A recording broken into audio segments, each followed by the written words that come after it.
The state's fight against human trafficking. SLED identifying nearly 400 new victims last year, with most of them being children.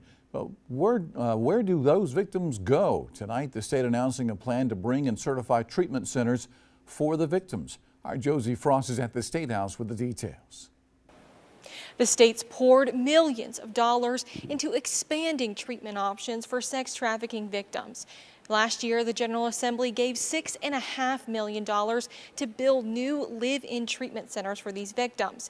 Now they're launching a new partnership to help certify those programs. You can't return them back to that unsafe environment, so having a place to send them is so vitally important. Attorney General Alan Wilson says finding places for victims of sex trafficking to stay is a key part of helping them transition. The state last year gave the task force more than $6 million to pay providers to build new treatment centers here. A new partnership with the Safe House Project will require new centers to become certified in South Carolina. The project will look at the providers' treatment options and conduct on-site visits to assess the center. We look at things like the executive leadership and the compliance and the financial sustainability of an organization.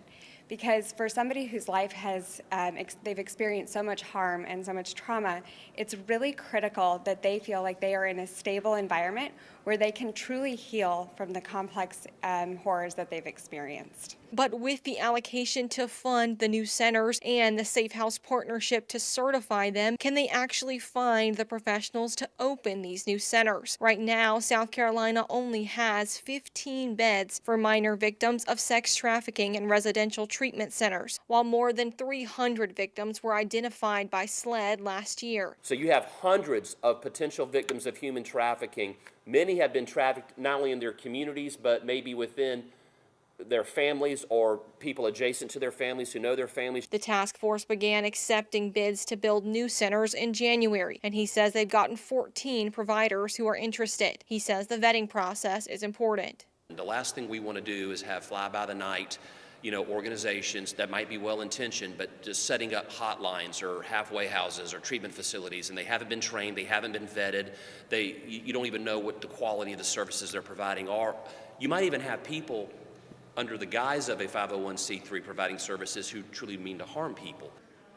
I reached out to the Attorney General's office for a timeline on when exactly these new treatment centers might be built. A spokesperson said that they don't have an exact date yet, but they're still early on in the process. Providers still have to fill out a more formal application, and right now they don't have a date set for when those contracts might be awarded. Reporting at the State House, Josie Frost, News 19, WLTX. Well, tonight the experts say that human trafficking can happen in any community. However, certain people may be more at risk. This includes those who have unstable living conditions, have experienced other forms of violence, are facing poverty, or are struggling with substance abuse.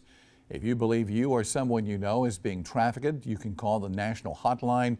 That number is 1-888-373-7888, or you can text at 233-733.